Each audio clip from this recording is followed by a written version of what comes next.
Pain. I'm against it, basically. More on that later.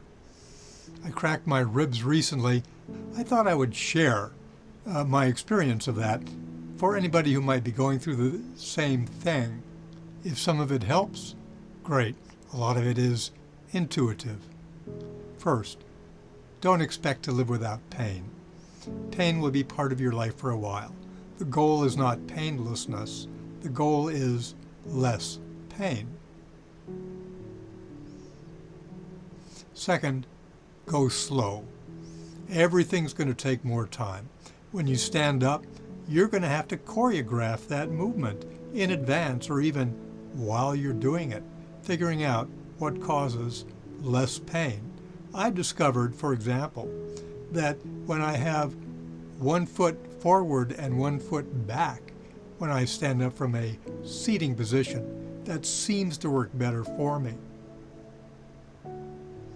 Then also, when you're making some effort that might or is causing pain, remember to breathe. That helps a lot.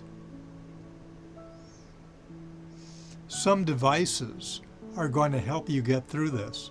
For example, I'm doing this with the side that is not fractured. I'm lifting with my left hand. A cane. I found this thing to be enormously helpful. And then there's this device.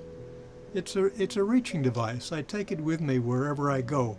I walk a lot. I've been able to continue walking. But when I walk, I use this carabiner to attach it to my belt loop so I don't have to use my hand. And I'm seriously thinking about buying some slip-on shoes so I don't have to bend over and lace my shoes. Nutrition. I tend to fast. I'm not fasting during this, let's call it an ordeal, because I feel that my body is healing and it needs all of the nutrition it can get. In the meantime, I'm trying to eat healthy to help with the healing. I'm also drinking non-alcoholic beer. This is a bottle at the end of its life cycle. It's a Heineken, but there are many brands of it available at virtually any supermarket.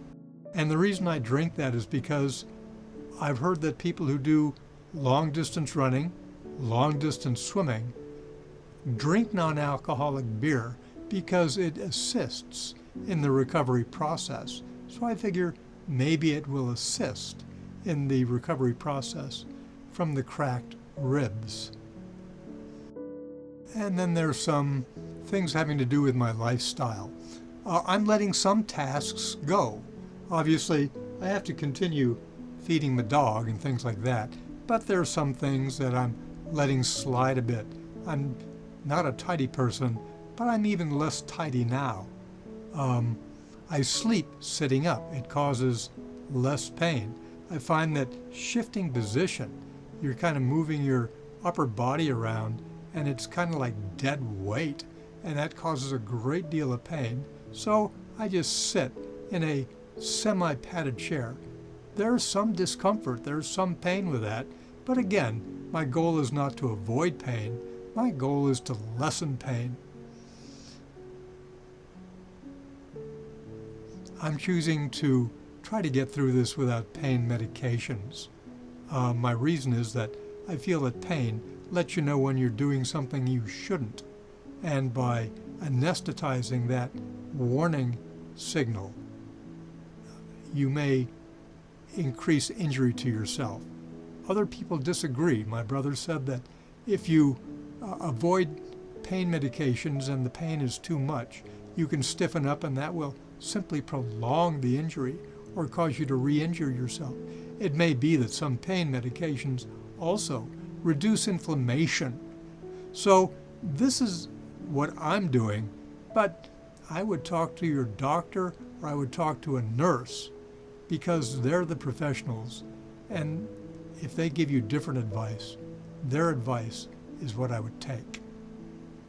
Finally, I'm trying to make sure that I praise God regularly during the day, because I think that there is, well, all healing comes from God, and by praising Him, I hope to be hastening that healing by making it easier for Him to exercise His power within me.